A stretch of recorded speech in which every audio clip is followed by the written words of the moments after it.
Adjutant General Benny Paulino had previously told PNC roughly 120 government of Guam employees that are part of the Guam National Guard's 1st Battalion 294th Infantry Regiment will be deployed to Afghanistan. Although GovGuam won't be as impacted by the deployment as the private sector or federal government, certain public safety agencies will still be affected. Guam Fire Department spokesman Lieutenant Ed Artero says they have already prepared for the absence of 7 firefighters, 2 emergency medical dispatchers, and 2 new recruits when they deploy. We're going to have to do a transfer to rebalance the guys that are out at all the different fire stations.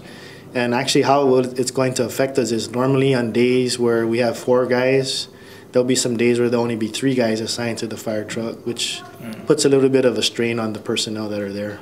Artero notes the slight shortage will create a little bit more stress, but they will send additional units when it is deemed necessary. He also says GFD has hired 15 recruits on January 28th and will hire another 15 before the end of this month. Extensive training is required for them, but he mentions their hiring is coincidental with the deployment timeline. The recruits are essentially replacing 16 firefighters that retired. Our message to the public is, our fire prevention measures are still in high regard. We try to prevent fires and emergencies from happening, and we do that through our fire prevention, through education. And all our stations are fully staffed. In fact, we have 7 ambulances running on a regular basis, 2 advanced life support units, 3 search and rescue units. So we're holding the line pretty well. Department of Education Deputy Superintendent Rob Millay also says while the Guam Guard deployment will affect the island as a whole, it won't affect DOE's employment of about 3,000 people by much. With regard to the Department of Education, we're looking at a total of 19 employees, and when you break it down to percentages, you're looking at less than 1% of our workforce that will be on this deployment.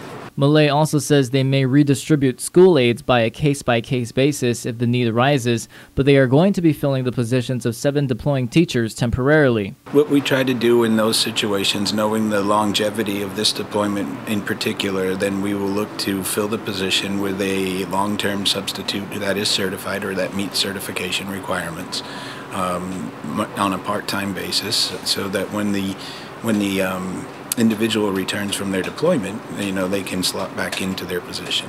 Although it's no secret the Guam Police Department is short on personnel, manpower, and equipment, spokesman Officer A.J. Balahaja says the number of people deploying from the agency is not as significant as previous ones. He mentions 11 of about 300 police officers will be leaving, and they are prepared to cover the impact of this shortfall. What we plan on doing is taking personnel and just moving them around and redeploying them in areas that we might see that there might be a shortfall. But we're not anticipating any major movements or any changes that would be significant to the public or for the public to notice. Balahaja also says they already beefed up their civilian police program during their 14th and 15th recruitment cycles. However, applications for their 16th cycle are being accepted right now. GPD is also in the process of building up its Cape Volunteer program.